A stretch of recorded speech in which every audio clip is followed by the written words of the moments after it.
Taoiseach, as was discussed earlier, far-right elements are trying to target utterly, without justification, vulnerable immigrants and migrants for the housing crisis. And that's the reason why we need to get out on the demonstration on the 18th on Ireland for All demonstration that has been backed so widely by trade union, community groups, anti-poverty groups, housing groups and many, many others. But I think simultaneously, Taoiseach, we need emergency measures to address the spiralling housing and homelessness crisis. Now, I just want to ask you to do a few things in that regard as emergency measures and to start to treat it as an emergency.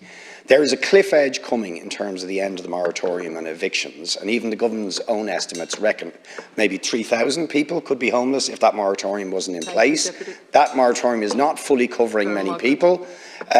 So I think we need the government to announce clearly it is not going to allow more people to be evicted into homelessness, and to do that as a matter of absolute urgency.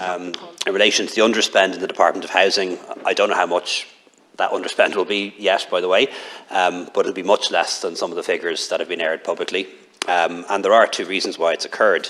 One is record resources. The amount of money given to the Department of Housing has increased dramatically in recent years because of our commitment to solving the housing crisis. And when you ramp up spending rapidly, sometimes it can be difficult to spend it, if you're spending it correctly, of course.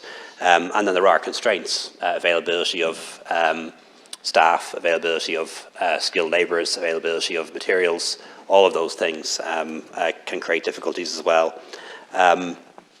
Finally, just on the wider issue of housing, we have taken a lot of emergency measures on housing as well already, whether it's the rent pressure zones, the eviction ban, the fund for CPOs, fast-track planning legislation, and of course we'll always consider further emergency actions that might help with the situation, but we do always have to remember the unintended consequences. I know the Deputy mentioned that the eviction ban isn't working fully, but it's also harming some people as well. You know, we'll both have read stories and heard stories and even met people who went abroad for 6 months or went abroad for a year and now can't move back into their own home. You know, that's a problem too. So if we're going to extend it, we have to bear that in mind. Thank you.